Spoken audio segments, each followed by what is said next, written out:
Hey, everybody, it is Tim Gillette, and we're back here with another episode of the Tim Gillette Show.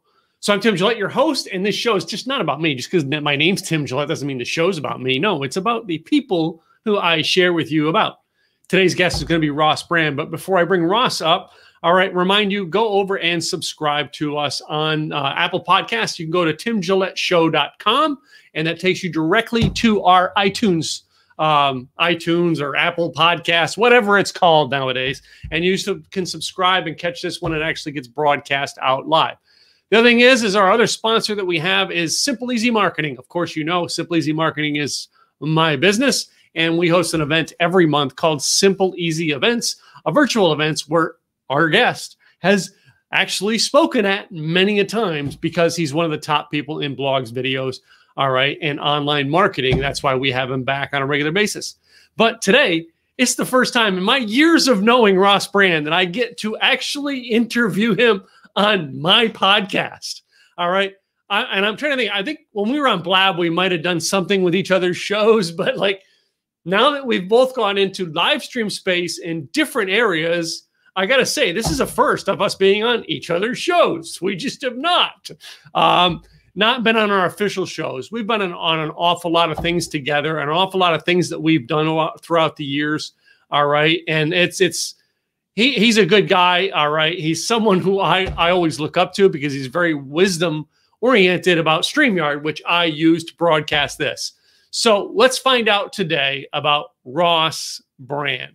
Hey, Ross. Hey, Tim. Thanks so much for having me on the show. I was getting nervous because I thought I had to do a presentation because every time we see each other, I'm either speaking at one of your conferences or we're speaking at somebody else's conference. So it was like really nice to just go, okay, it's just going to be a conversation, just a talk show. I don't need slides. I don't need a topic or anything else. I'm just going to get on and chat with my friend Tim. So it's great to be here, and thanks so much. I'm glad we were able to do this. It is, man. I mean, and it's you know, we go back, you know what I mean? I remember you on Blab and all the things we did on Blab together. But man, has our world changed since Blab? Yeah, I mean, when we were doing Blab, everybody thought, what is this thing? They didn't even know what Blab was, what live streaming or live video. You'd sometimes say, well, you've heard of Periscope? And they'd go, maybe. I think I've heard of it. You go, you heard of podcasting? Oh, yeah. Imagine video and live. Oh, okay. Sort of like TV, but on the internet, but live. Kind of like talk radio with webcams. I don't know. Just come into Blab and check it out. Well, Blab's long gone.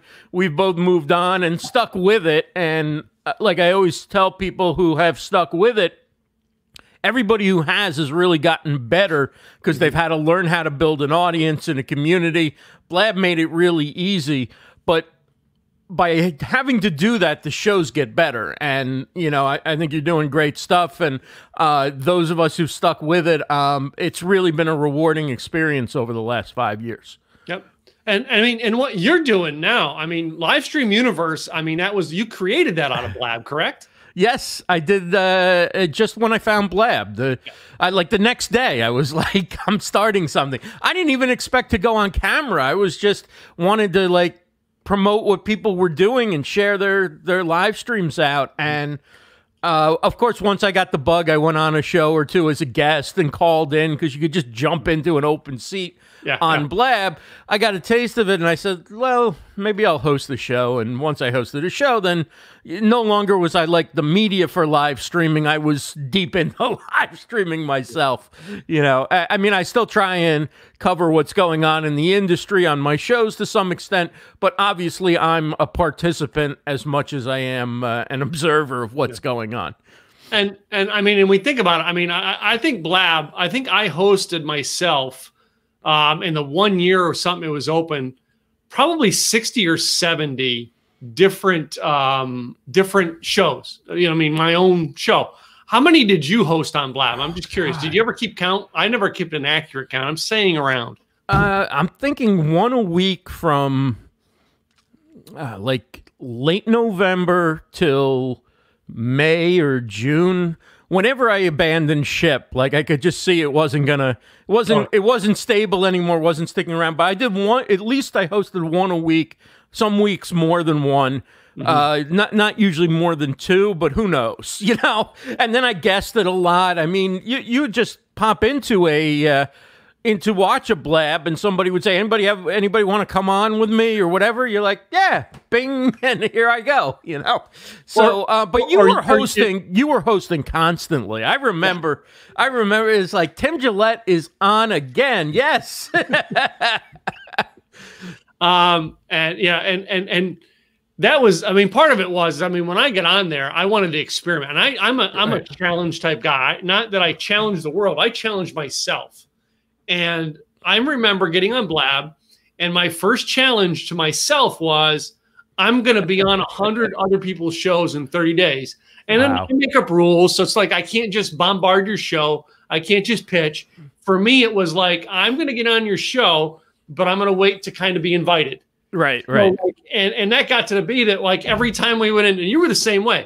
If you show up in somebody's chat room, oh, Ross is in here. Ross, pop in a window. I mean, Tim, pop in a window. You know, it's we couldn't hide in the audience anymore. No, and the post shows were sometimes better than the shows, right? Yeah. I mean, we would have the show, and it was like an excuse to gather at whatever time the show was. But then after the show, we'd turn off recording, and it was pretty much a closed environment. You weren't streaming out to social media or really going beyond the Blab community, which at that time, most of the world who wasn't on Blab didn't really know what it was. Yeah. So there were a lot of free-flowing discussions in which, you know, people talked to everything from personal stuff about what's going on in their business to what's going on in your life to it's just great discussions, what you wanted to do going forward, what is going to happen with this new tool, you know, why is Blab treating us like garbage, you know, and then people moved on. I mean, I went on to a few different platforms before I finally said, you know what, I'm just going to go to Facebook Live. And once you do that, the world opens up to you, and it's hard to go back into a closed platform after that. Yeah. But you also do lose some of that community and some of that feeling of like, I can say anything because it's just this community here, and it's not, which is... Really, it's a misperception, right? Because anybody who doesn't like you could screen record something and throw it out to the world anyway. And it wasn't like I was doing any kind of blue content. I mean, my stuff was as clean as can be, but it's just people felt free to come in and ask questions when they knew the whole world, their family and friends maybe weren't judging them. Now I remember some things, and all right, and I want to get into your story since then, but I remember some things on Blab of certain people, not going to say names or anything, but there were certain people who, you know, like today, now in the COVID world, we're dressed from here up. Right, right. From here down, most of us have shorts on. And I remember a couple times where people like stood up and had nothing on. And I'm like, whoa. Now, for me, it was always, I would never get on Mia's broadcast, Mia Voss, which I know you know Mia as well. She would ask you on her Friday broadcast, okay, show us what's on bottom. You better have had pants on, because she was asking you to show. All right. And yeah, I don't think I ever went on that one. Yeah. No, I've seen a lot of them, and like, and most people, because they didn't get the concept that we really can see everything. You know what I mean? And they weren't educated. Like, you know what I mean? Since then, I've educated myself. It's like you have your studio set up. You know what people see on your screens. I know what people see behind me. Right. These people were doing it, and like the door to their bathroom is right here with a mirror on it.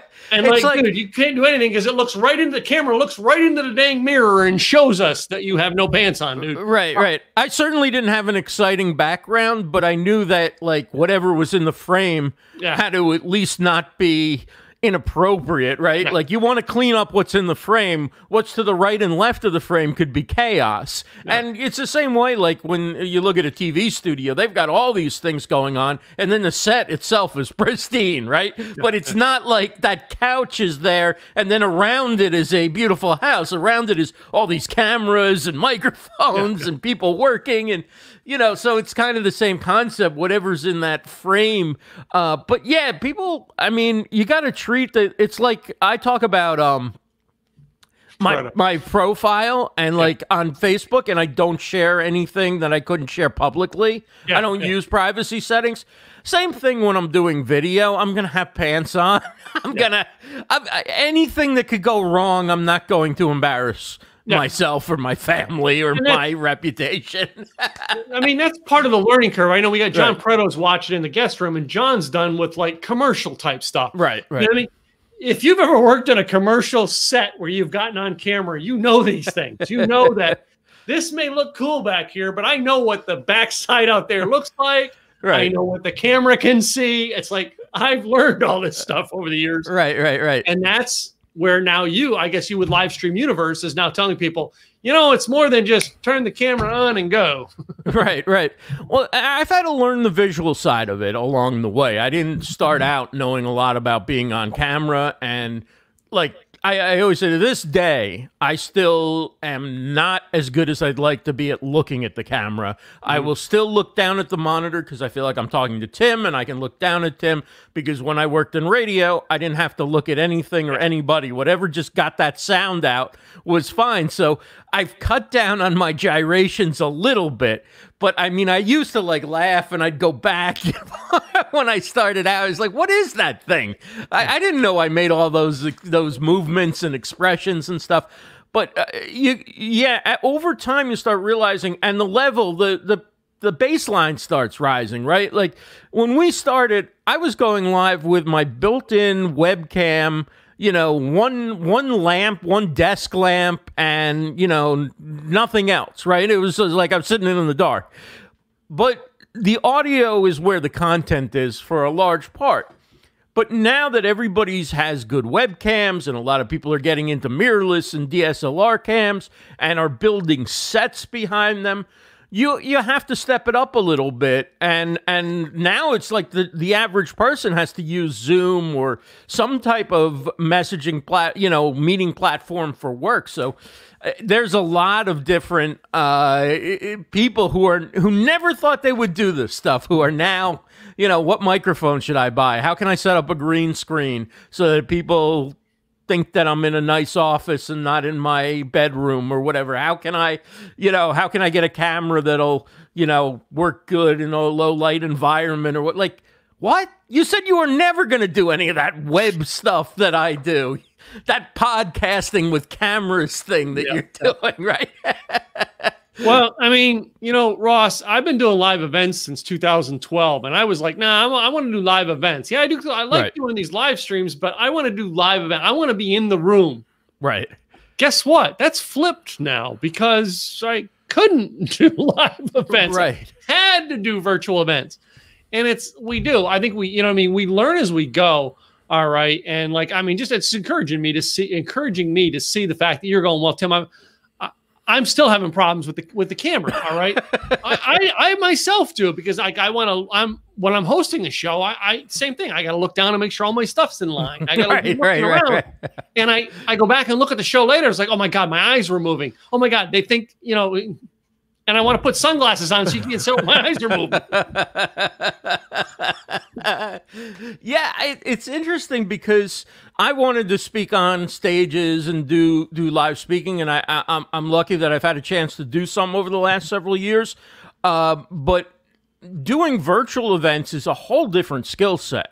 Mm-hmm. And it's not live streaming in terms of like a talk show, like what we're doing, the kind of shows that you and I host, interview shows. It's a very different skill set to do a presentation, but be on video versus being in the room, the energy you have to bring. And I mean, I've been trying to do a lot of them and try and develop that skill set. I think I appreciate people like you and Joe Pardo who've given people an opportunity to develop that skill set by doing events. I don't know how you guys do it, but it's like every month or every other week you guys are hosting events. But I think it's been a great experience, and seeing the people who've been on multiple ones and seeing how they're developing as now being, you know, on camera presenters for a speaking, you know, conference type thing, which is also very different than the kind of presentation you'd give in a sales pitch or you'd give at a business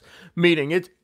There's so many different types of things you can do with this medium, and we've been forced to adopt several more of them, you know, now that we're all working from home and staying at home and really can't get together to do the type of events that we used to do. Yeah. So, I mean, you know, Ross, I mean, before COVID, all right, were you just doing this from home, or did you have another business or another job, or what else do you do? So I do this from home, but I also work from home on my other half, my better half, which is I have an HR consulting business with a partner, and we do a lot of different kind of stuff, but I focus a lot on getting the digital media aspect involved, digital recruiting, digital, you know, social recruiting, and all types of different online ways that people can ramp up with social media and improve their employee engagement, learning and development, all those different areas. You find that a lot of businesses have been slow to adapt. I also work a lot with individuals who maybe worked for a corporation most of their career, never took time to build up their personal brand, never took time to really even build out a LinkedIn profile, and now they're working on their own as a consultant, and they need to be found online. So that's part of how I developed that portfolio method that I spoke about, which is about quickly optimizing your social platforms before you start worrying about going out and getting likes and follows and all that. Get your social media up to date so that when somebody comes and Googles you because they said, hey, Tim is a great guy, you should work with him, the first thing they're going to do is they're going to go, yeah, maybe I will, but let me Google him first. Yeah. And what they find, whether it's your website, your YouTube channel, you know, your Twitter feed, whatever they find is going to be that first impression they have with you. And it's either going to close that deal, or it's going to make them go, well, I don't know, you know, and that's why I think video is so powerful. What we're doing now, repurposed as a clip from it, let's say, it's a great way for people to get to know you, and they know you went live, so they know that you're reacting in real time. This isn't a scripted conversation. So that's one of the things I love about live video that I think people don't think about as much, is how good it is for repurposing content in small bites that just has a certain energy that a lot of recorded content doesn't. Yeah, well, you know, and in that though, let me go down a certain road with this, Ross. Sure. That is, so many people I find, and they come to my conferences, the Blog and Video Con and the Simple Easy events, and they and even when I was just doing blogging, they're like, hey, tell me how I can like hit the ground running. Tell me what is the one thing I can do to have my SEO ranked topped are right on my first post. And I'm like, dude, don't shoot for the top on the first one you do, because now everybody's going to see your mistakes. And I'd love your opinion on this. The same thing in live streaming. Dude, just get started and work getting better. Don't perfect it before you get out. And you know what I mean? You and I have seen people in the world, they try to perfect it. And then like, dude, you realize, you know, you're still an amateur. Right. That's why you don't try to build it out. You just start doing the content. So what's your opinion on I'm working with a client on the HR side, right? And they're talking about, oh, I want to start ranking and have you Googled yourself yet? Yeah. What are the top 3 or 4 results that come up? Okay, your Twitter comes up second. You know, you have no bio on your Twitter. Yeah. You know, you haven't tweeted in 2 years. You just spoke at an event last week. How about we tweet a photo from that and talk about what you spoke about? Now, you know, like, why don't we take the assets you already have in place?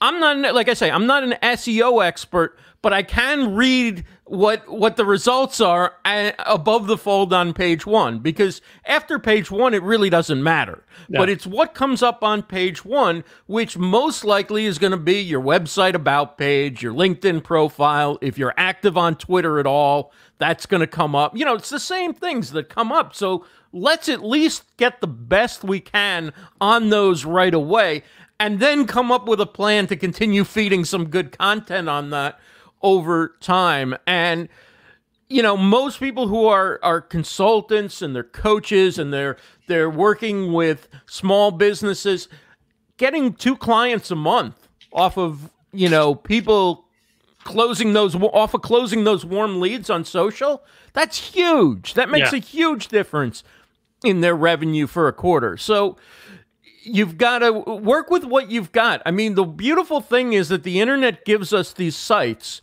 and while there's risk with them and everything else, that you kind of control. You control your Twitter feed. You control your LinkedIn profile. You control what goes on your website. Take advantage of that. You know, consistent messaging across those platforms means a lot. Take a photo, put it up there, do a short video. Click the image tab, click the video tabs when you do a Google search of yourself. And you have to do it in a private browser, because if you do it in your normal browser, it's going to give you the results based on what it thinks you want. So you're going to come up much more easily at the top when you do it on a browser you've been using. But go in and do a search in a private browser for your name. And if you have a common name, then you can put quotes around it, or perhaps put one thing that you're known for. What would they, you know, let's say there were 1,000 people named Tim Gillette who came up or whatever. So I'd put Tim Gillette blog and VideoCon or blog, and boom, then you'd probably come up towards the top of page 1. I think you'd come up anyway, but just as an example, if your name was John Smith or something like that, you might need to add some keywords to it in order to get yourself to come up. Well, you know, when your last name's Gillette, if you Google that, I'm just saying, all right? There's a razor, isn't there? There's certain things that are a little bit sharper on Google than I am. Sharper. Yeah, very good. You got a point there, Ross. And I put some notes down on this, man, about optimizing social. One of the things that I do when I speak at events is that my opening as a speaker is I walk out and I want to see who's got assets online.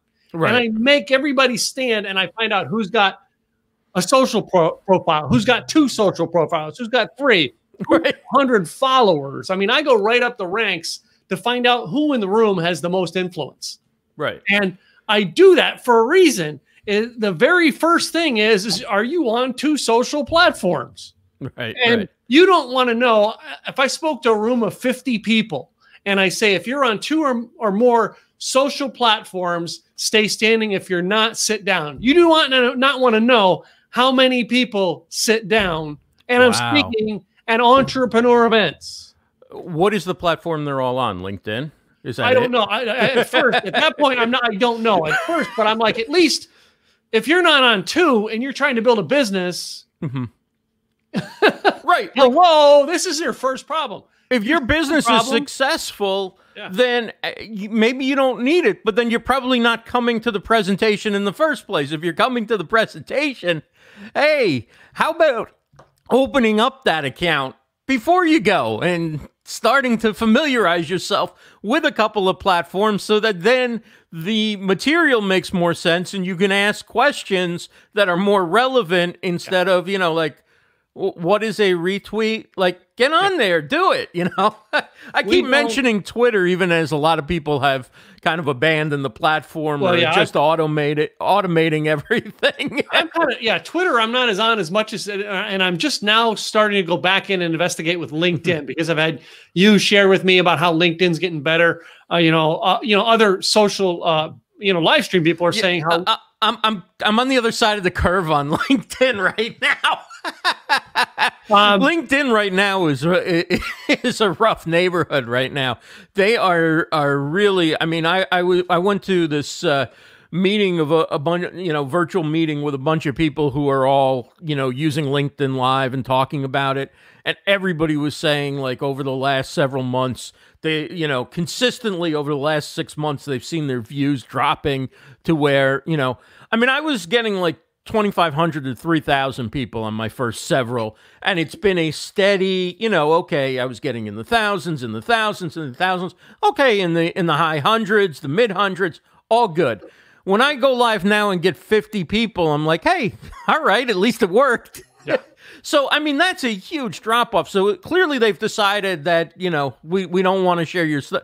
We don't want to share most people on LinkedIn Live stuff with a big part of their network anymore because, I have 20,000 followers on LinkedIn, and if I can't get 50 people to show up for a live video, that's telling me they're not sharing it with anybody. Because when I first went live, there were people I hadn't spoken to in 5 or 6 years who were like popping in, and I was reconnecting with people that I used to work with or that I went to school with. It was just amazing. But they have cut down on your reach, so I'm not as bullish on LinkedIn right now on LinkedIn Live, but that could all turn around tomorrow. Maybe they're testing something. Maybe they're trying to revamp their algorithm. Maybe they're bringing a new technology in. Maybe I don't know. I don't know what they might be working on, but it's worth, if you can get access to it, it's still worth playing around on the platform. And I don't mean playing around like goofing around, but you still have the potential to get yourself in front of business people with money to spend. It goes in your feed. It goes in your activity on your profile where people can click on your posts and they can see your videos. So I wouldn't say don't do it. I would just say don't put all your eggs in that basket. Yeah. Well, personally, I was walked away from it for years because all I ever got from LinkedIn was spam people. But anyway, right. And yeah, but that's a different story. Then again, Twitter, I've got my issues with Twitter. Everybody's going to have issues with something, but you've got to build a following. And I always say, and Blab is where I learned this. Everywhere you go, build a following on that platform. You don't know if that platform is going to be gone tomorrow, but if you put all of your baskets in, I'm going to do everything to get my LinkedIn following. I'm going to do everything to get my Twitter following or my Facebook, or it takes one thing that you do wrong that Facebook don't like you, and you're gone. And if that was where you had all your eggs, your audience is gone, baby. So, and that's the beauty of something like podcasting too, and also the fact that StreamYard records and you can download your recordings after a show.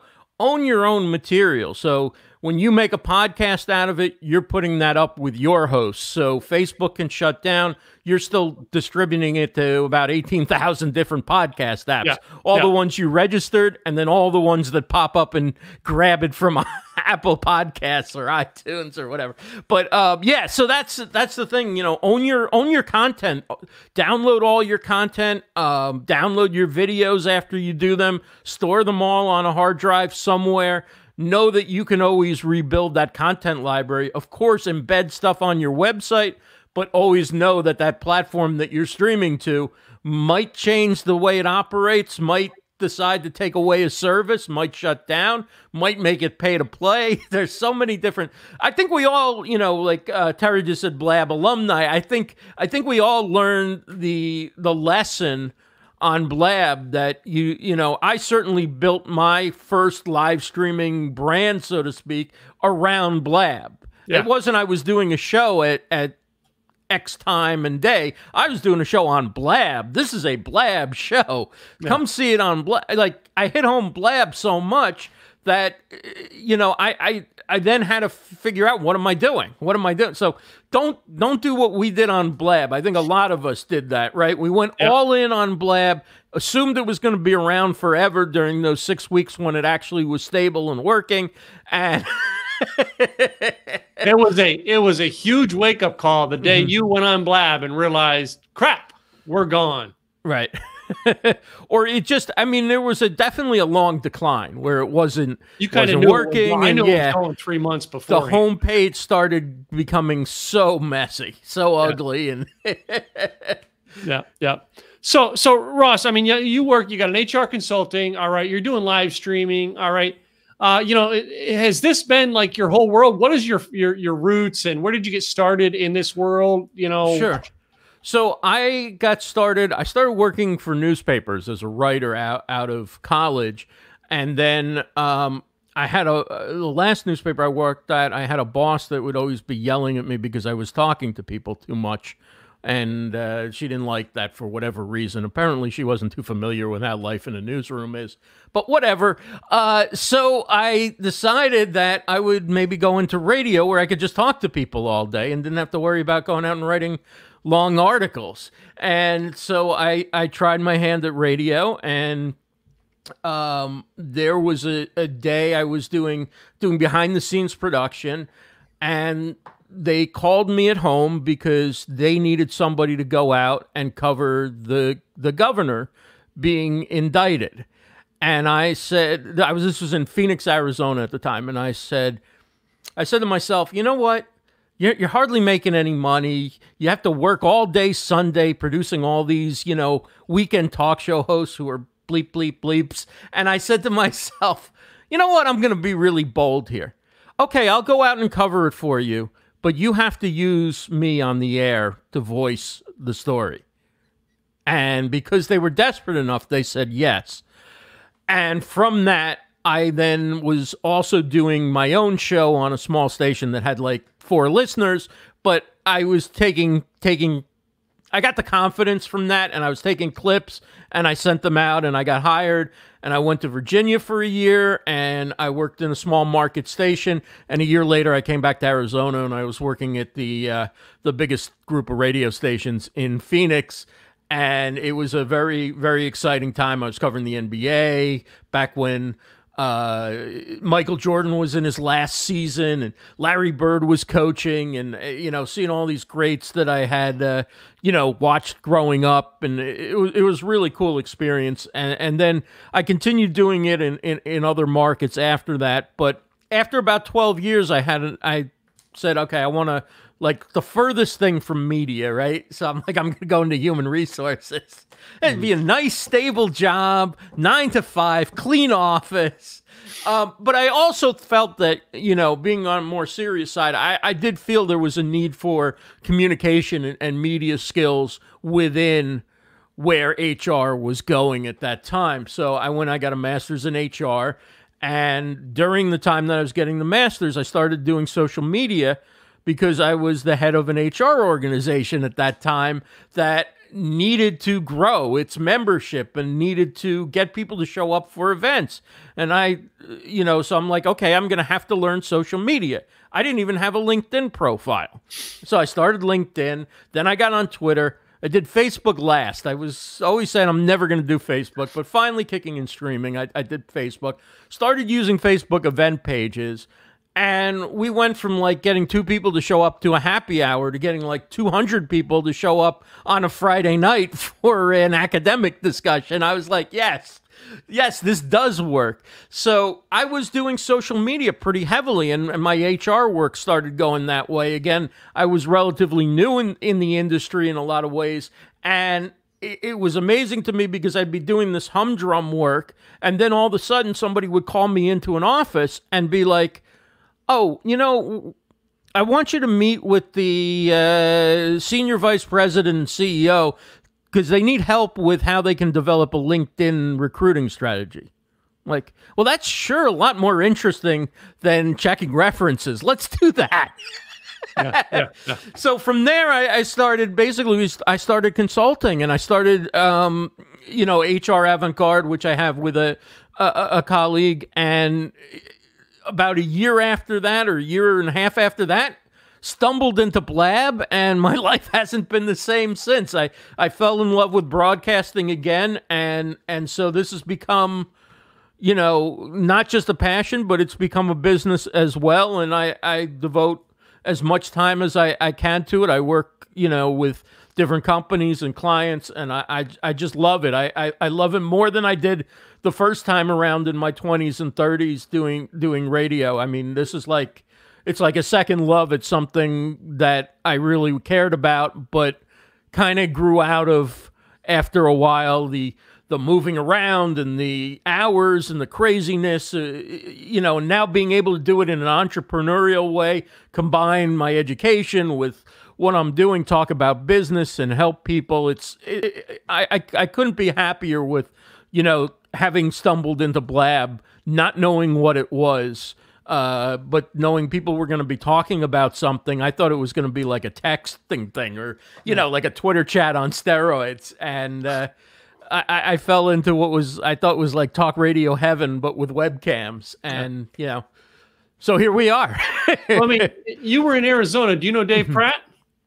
Dave Pratt. That sounds really familiar. He now has it's Star Worldwide Radio, but it was internet radio.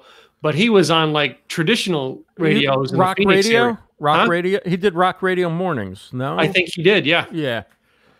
I'm thinking 93 something maybe. Yeah. I don't know. I forget the stations now. I've been away from there. In radio world, he's a big guy, but he's also, I mean, he had a couple partnership deals with like Alice Cooper and stuff out there. I was on his network when we were doing Blab in Phoenix area. So yeah. Oh, cool.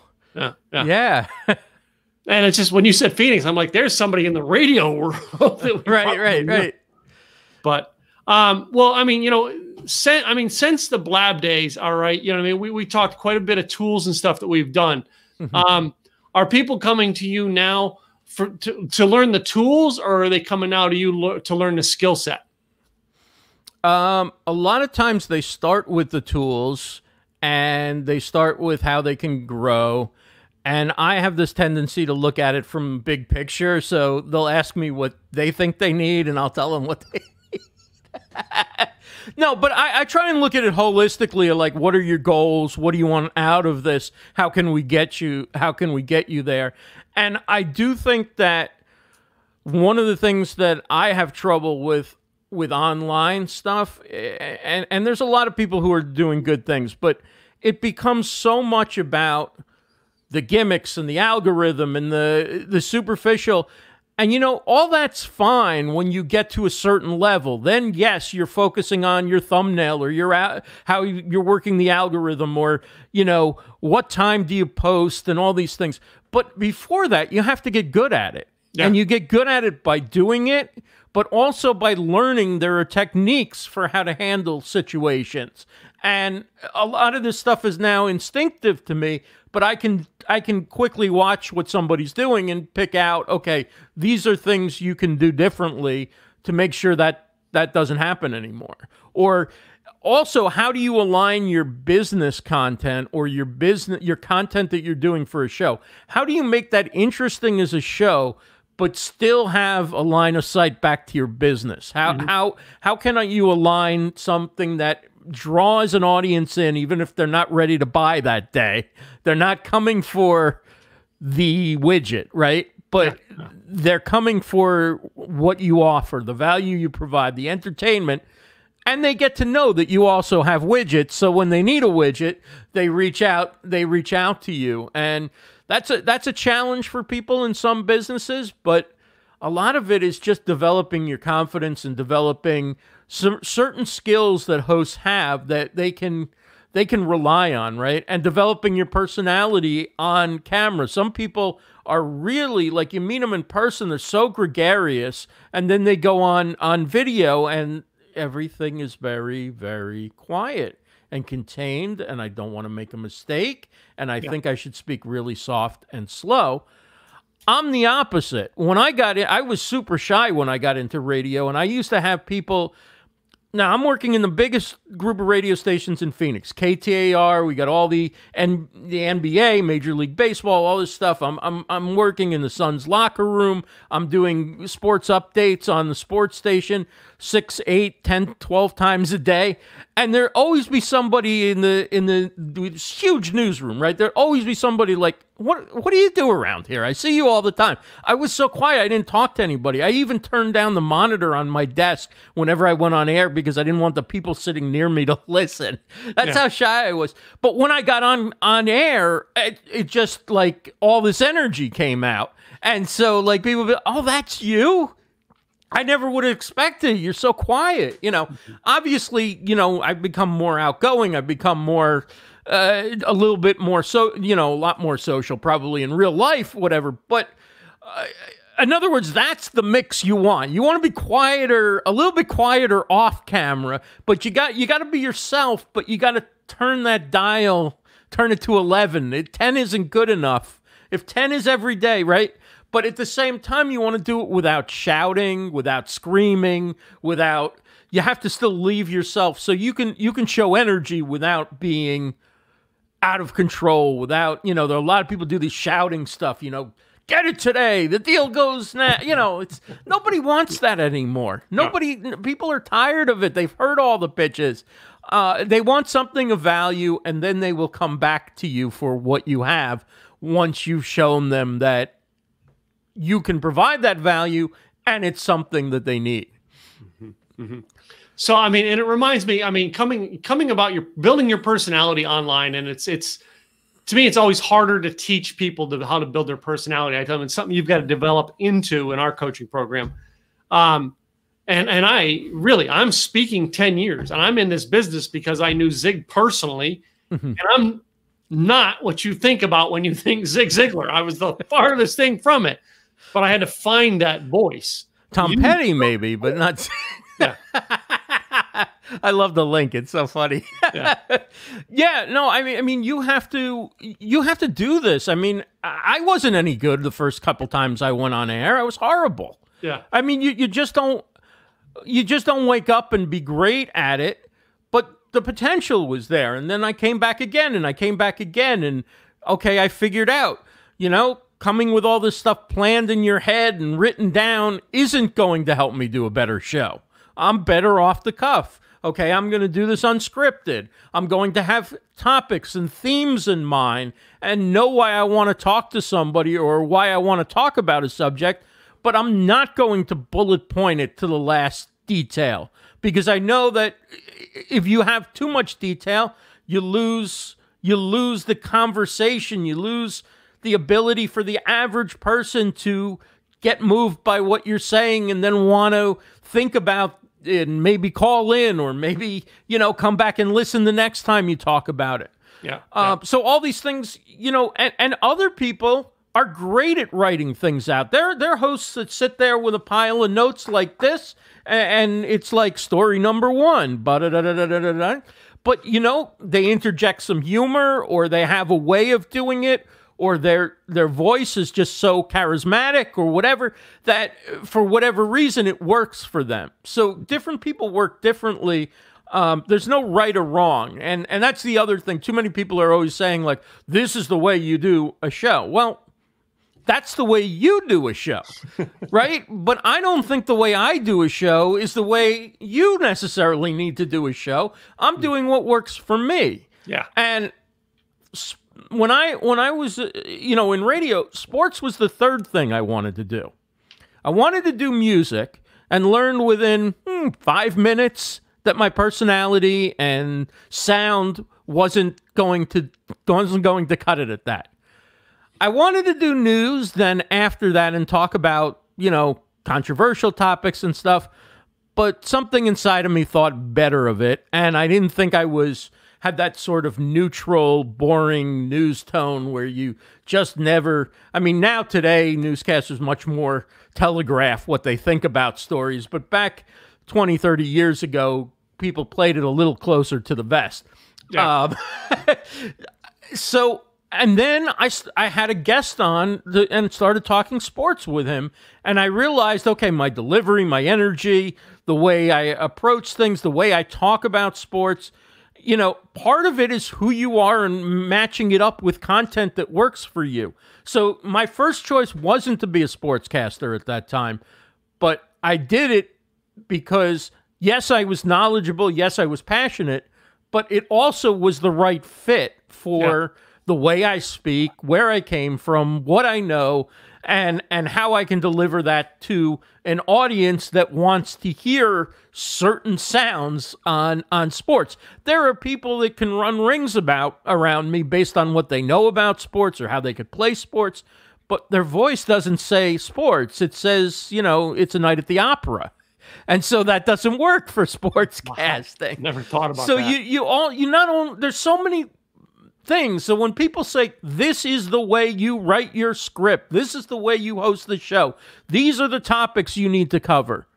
No, those are the topics that worked for you. Those are the topics that worked for somebody with these characteristics. And like I say, 99% of the people who are giving advice and selling courses online and stuff do not think that there's more than one way to do things, and do not think that what might not be working for somebody is they haven't found their topic, their subject matter, their style of show for their voice and for their personality that also has an overlap with something that they're interested in and knowledgeable about.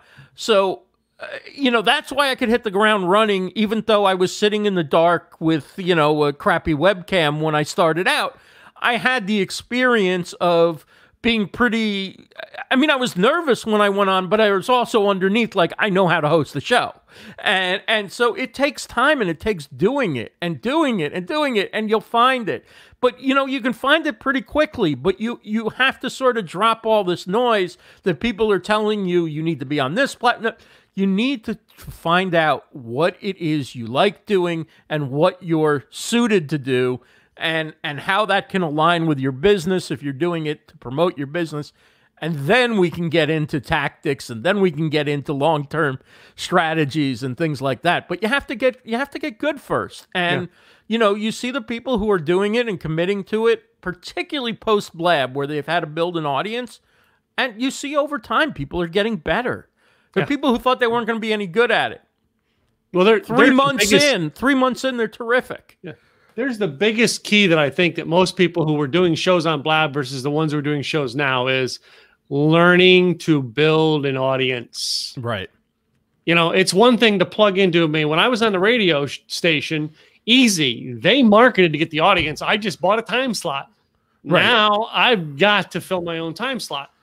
Was it worth paying $1,800 a month to have the audience versus building my own? I'll take building my own all day long because I'm able to convert my own. Right, because they're showing up for you. They're not showing up for the station. Yes. And you happen to be filling the spot in between two other shows, which they may or may not be interested in, but they've got the radio on. Yeah. And, you know, so that's the thing. The audience you build, that's your audience. They're there for you. That's the other thing. When people get so hung up on what guests we can have and what you know, segments I should understand, first and foremost, they're showing up for the Tim Gillette show for Tim Gillette. And even if it was called the Blog and Video Show, they're showing up for Tim Gillette. Number 1, number 2, number 3. If they're coming for me only, they might not be coming back for the next show. They might. They might, but they might not. But the fallacy that people have is, if I get a guest with a million followers on Twitter or whatever, that is going to give me an audience. No, those people may show up for that person, but you still have to convert them, win them over, you know, and it's not that easy. People are, you know, it just takes time, and you're better off just showing up yourself and having people that you enjoy talking to and having good conversations and doing a good show and growing your own audience. I'm not saying I'm turning down somebody with 1 million social followers. Come on, let's do a show, let's talk about something. But I also have no illusions that that does anything long term in terms of, you know, growth or development or, you know, even monetization, because what happens, it's a moment in time, and it's a fun moment, and it's kind of thrilling. But most of those people also aren't very invested in sharing you with their community. They want to come on. So somebody with a million followers wants to come on my show if they think I can help them sell a book or sell a course or a product. They're not necessarily thinking, okay, I've got to share Ross with my audience, or I've got to bring my audience over to Ross's show. What do I care? I can sell to my audience in my Facebook group, on my email list. I'm going to come on and sell to his audience. And that changed, learning that kind of early on changed how I look and value guests. Like, is your product interesting? Are we going to have a good conversation? Do you know what you're talking about? Do I even need a guest today? All those things, are probably more important considerations than what somebody's social following. Yeah. Now, having said all that, Tim, when somebody comes with 10 million followers or, Joe Rogan wants to be on your show or whatever, even if you don't like the guy, you say yes. I can say that, many people don't like either one of our current or former president, all right? But you know what? If either one reached out to me, I would have them on my show. Just saying. Right. And if either one, I'm not going to say, I might like both, I might like none. Either one came on, I would be super polite and respectful and welcoming, and I would ask them both tough questions. Yeah. And you wouldn't necessarily know which one I liked or didn't like, or maybe I don't like either, or maybe I like them both, whatever it might be. But you would never come away knowing that. Because I want to make it an interesting interview. And the biggest thing I've done with my show over the years is, as I try to make this show about you. So you know what? If you come here with 1 million followers, you enjoyed your hour with me. And I've had people, big names on my show who walked away going, that was a pretty fun show. I like doing that. And I've had some come back a second time. And I'm like, I'm honored they want to come back. But I don't expect their following to jump on my bandwagon. Right. And there's great value in the relationships you build. Even if it doesn't translate to more followers or anything else, it's great to build a relationship with good people and interesting people and people doing good things. So you build those relationships through who you have on as your guest and whose show you go on. And even when you watch a show and you participate in the chat and you share that show to your audience, you're building a relationship with hosts. You don't always have to be the host or the guest to participate in a live stream or a conference or a virtual event. You can learn a lot, and you can also become part of the community. And, a lot of times you all end up doing a show or end up getting invited on when you're an active member of the community. Speaking of community, let's say hi to a couple people who actually stopped in today. Let's go back to our comments here. My friend Megan from My World. Thanks, Megan. Joe Pardo, we both know Joe. The great Joe Pardo. Yeah, the great Joe Pardo. Of course, John Preto. Come on down. Larry Roberts. Larry. I had lunch with Larry on Tuesday. Great guy here. Troy McDonald. I haven't seen his face in a long time. Brent's been making an awful lot of comments. I think Brent's still here. Terry Johnson's been here. Carlos was in the room. See who else was in there. Hey, Carlos. Oh, wait a minute. Here's one here. It's kind of disguised, but Beauty. I caught there, Beauty. But yeah. Oh, wait a minute. And here we got Chip Edwards in the room. There's some good people, speaking of our community, and they know us both. So it's like... I mean, just thinking of somebody in the chat, like, I don't know if he's still here. Brent Basham is somebody who doesn't know how good he is. Yeah. He's phenomenal. Phenomenal, the way he speaks, the way he expresses himself, tells stories, talks about his product. He doesn't even know how good he has no idea how good he is. I dare you, Brent, to apply and come on the show. Gillette.com/podcast interview. Just saying, Brent. Oh, he's also got an awesome product too, so that doesn't hurt either. But he's got a lot of talent. Chip is good too. Chip too. Yeah, I had Chip on my podcast. He was fantastic. Yeah, Chip. I know Chip. I've got to get you on the podcast as well. So yeah, great guy. Chip's also in my events. He's in my events community. So yeah. Yes. Everybody else here, I'm pretty certain knows how good they are. Larry, Brent, and Joe, and Terry, that's why Carlos Phoenix, Kevin Black. All these folks know that they've been doing it a long time and doing it well. Yeah. Well, Ross, I mean, I appreciate you coming on the show. What's the website? I know you got a show that you do, and the website where they can find you and find out more about you. Sure. So livestreamuniverse.com is my website. I do something called $5 Fridays every Friday, 1 p.m. Eastern. It is, believe it or not, just $5. I call it micro consulting. You come in, and as many questions as the people who join can ask during that time. We do a private Zoom just for the people who attend, and I help you with whatever it is you have questions with that we can do in an hour. So I think it's one of the better deals. Try it out. If you're watching today and you want to come for free to the first one on Friday, just sign up for my email list and I will send you a free pass. You can do that at livestreamuniverse.com/Friday, livestreamuniverse.com/Friday. So, well, I appreciate you coming on, Ross. But of course, before we wrap up, I've got a little list here of this or that questions. Uh-oh. Now, you've seen the show, Ross. You know that some of these questions... Obama or Trump? No, I'm kidding. Huh? Obama or Trump? No. I have not put that on my, and I won't put Biden or Trump on my. No, you'll get no comment. I'm not putting that on my this or that. Sorry. I made a pledge when I joined social media at the beginning of 2013. I wasn't going to do politics on social media, and I have stayed faithful to that. I'm staying away from it. I have my opinions, and I honor yours. That's my opinion. Right, exactly. Yeah. So I've got a couple ones here, Ross, and then you pick which one matters, and hopefully I've got one that you have an opinion on. Okay. Start off with, I'd like to find out who the science geeks are, and that is Star Wars or Star Trek? Star Wars. Star Wars. The first round, not that second round. I saw the first one when I was really young and loved it, and so I've never really been into Star Trek, and I'm not a huge science geek kind of movie viewer anyway, but Star Wars would definitely be closer to my heart. Yeah. How about beach or mountains? Beach. Beach. You don't have to do all that climbing.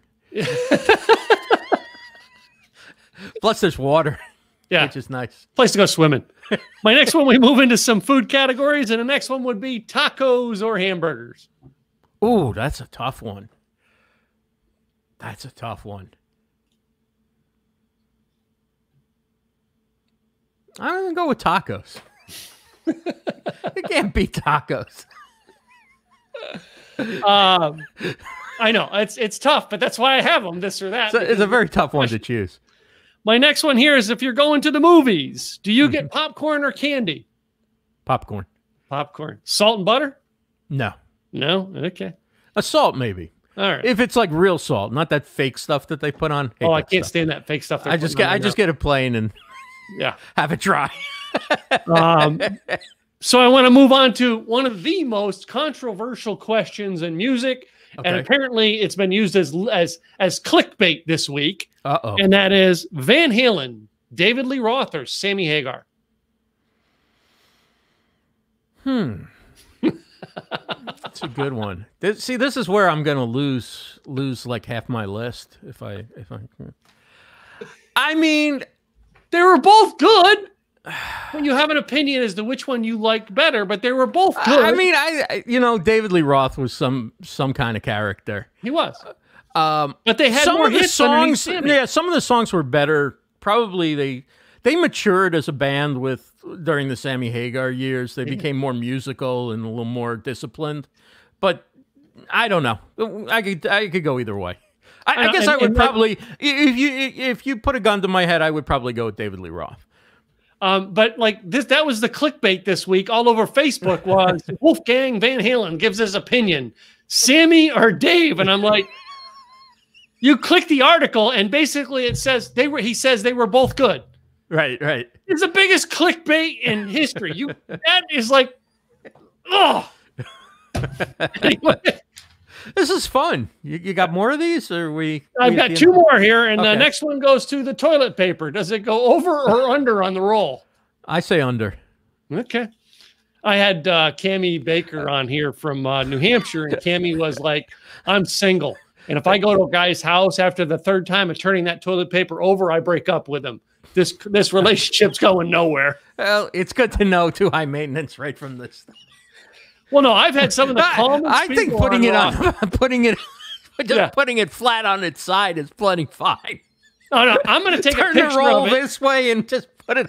Setting down on top of the empty roll. That's where I'm going to take a picture. It doesn't matter. As long as it's there when you need it. Yep. My last one is boxers or briefs. I say briefs. Okay. That's all I got on this one here, ladies and gentlemen. This was good. This was a lot of fun. This is a great part of the show. It is. I love doing this end part because it gets a little personal, ends on a high note, ends on a funny note. All right. But you know what I mean? Seriously, one more time, tell them your website so both they can see it and hear it on the audio as well. Sure. Livestreamuniverse.com is the website, livestreamuniverse.com. And find me, if you'd like to try out $5 Fridays, sign up at livestreamuniverse.com/Friday, livestreamuniverse.com/Friday, and I will send you a free pass when you sign up on the email list. Cool. So, Ross Brand, I thank you personally for coming on my show today, sharing with my audience some of your wisdom and knowledge and history. Tim, thanks so much for having me. I know it's been a long time coming. It's our first time actually doing a regular show and not a conference or an event, but I had a blast. We got into some good stuff about live streaming, and, of course, so much fun doing the this or that question at the end. I was looking forward to it. Cool. So, hey, to you guys, our audience, thank you guys for listening in. Be sure to go over and subscribe at Apple Podcasts. TimGilletteShow.com will take you there. And go check out our events at SimpleEasyEvents.com. I'm Tim Gillette with The Tim Gillette Show, and I'll see you next time with another great guest. Have a great day, guys. Bye.